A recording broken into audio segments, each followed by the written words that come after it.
Hello, everybody. Anthony here, the owner of Tactics of Toys. Hope you all had a great Thanksgiving. It is Black Friday, about 8, 9 o'clock at night, and making a video that I meant to do earlier in the week showing what sold from the 18th to 24th. So all of last week on my eBay store and my one Amazon sale, which I'm very surprised about because I haven't touched Amazon in, well, most of the summer and up until now. So let's get started. All right, we're back, and I'm going to walk you through what sold on eBay and one Amazon sale from November 18th to the 24th. Let's get started. So first up, we have seen it before a few times. If you've watched any of my past 10 or 11 videos, it's the Wolfman reaction figure. He sold for $24.50 with free shipping. This is Eric Thalberg, or however you say his name. He is one of the heroes from the movie Willow. Willow came out in the 80s.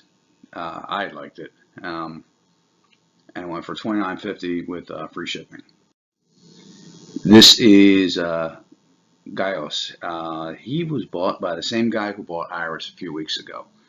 And he did not sell for $75.50. He sold for $65.50. The guy asked me for if I'd go $65 plus shipping, so I did. I shipped him out, got him, loved it, got great feedback from it. So I'm happy, he's happy, it works.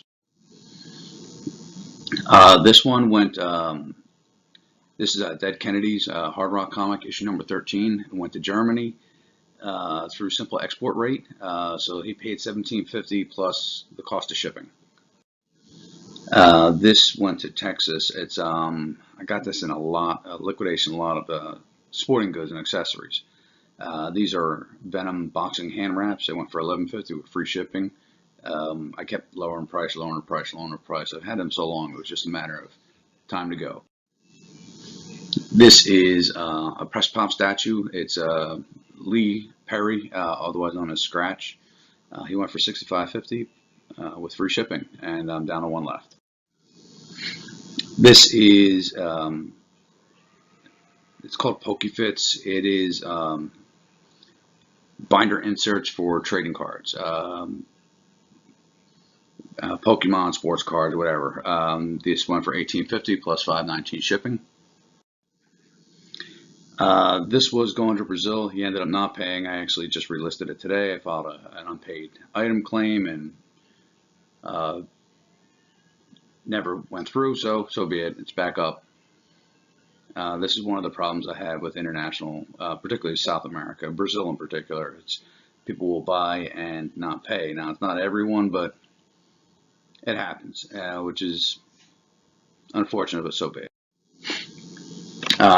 This is a set of Mars Attacks comics, issues 1 through 5. It was a set of 1 of 5, 2 of 5, 3 of 5. It's also a flip book, so if you were to take the comic out of the board, out of the bag, and flip it over, there's a completely different comic on the other side. In this case, it's still Mars Attacks, just different covers, different content. Went for $37.50 plus free shipping. This is Vic Rattlehead, Megadeth's mascot. Went for $24.50 with free shipping. This is Destroya. It's a Toho Bandai creature. It's one of Godzilla's nemesis, and he went for $23.50 plus $5.19. He is missing part of his tail. I disclosed that in the condition and all that, but it was delivered earlier in the week. No complaints so far. So far so good. But it was in great condition otherwise, other than missing the tail. This was an Amazon sale. This is a set of Kiss plastic shot glasses. They blink, flashing lights of different colors each. Went for $29.90 total, so it's $4.99 shipping. However, Amazon does their thing. The lower left is just a bigger insert picture, so you get a better look at what it actually is. They're plastic. They were a convention exclusive from San Diego Comic-Con, I think 2016 or 17. And I think I have 1 or 2 left. These are actually, strangely enough, they're individually numbered boxes too, so they only made so many.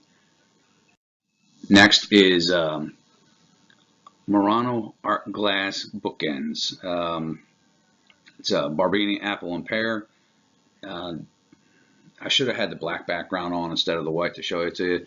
I got them at an antique shop for about $60. They sold for $244 plus $10.55 shipping, and they went out to California. This was a prime example of me having to overbox it. I was so paranoid about it. So they're wrapped in small bubble wrap, craft paper, then large bubble, half-inch bubble wrap, then put in a 7x7x7 box. The boxes were bubble wrapped. Each one was in an individual box with a layer of foam in between, so the boxes don't sit directly against each other. And all that was bubble wrapped and stuffed into a larger box. The shipping ended up costing me a lot more than $10.55. It was another about $8 on top of that. But he got it in 3 days, and so far I haven't heard anything. So no news is good news. This buyer didn't pay, of course. I sent him the freight quote, and it would bring it up to a little over $2,000. Also, I had to let him know that in Indonesia, because it is a used item, he needed special permission from the Ministry of Trade to do it. At least that's what my shipper explained to me. So he went radio silent, had to cancel the freight request, and well, I still have an $850 item I have to relist as soon as I get my final value feedback. Next is another flight jacket. This is a double extra large, warm weather. This was in absolute pristine condition. I don't think it's ever been worn, other than maybe once or twice, and it has the rank on it. This went for $119.50 with $8.30 shipping. It was going through the global shipping system, and I think it was going to Germany. This is the Wolfman. Went to Canada, $24.50, and it was direct export or simple export rate through pirate ship. So it was low shipping rate, about $12 on top of that. This was something I picked up. This was another thing. It was in fairly great condition. It's an olive green military blouse, a military top. Now, the Army had gone to woodland camouflage in 1983 or 84. So this is around 76 to 83, somewhere in there. I was able to get it down to like a 5-year range. It sold for $29.50 with free shipping. Kind of underestimated that free shipping thing, because it turned out that once it was folded up, packed in, it surpassed a pound, so it went priority mail. Live and learn. Double check weights before I do anything. These are my highlight items for the week.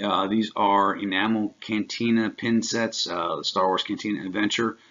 It's Greedo, Walrusman, Hammerhead, and Snaggletooth, but not the Snaggletooth we all know, put out by Kenner.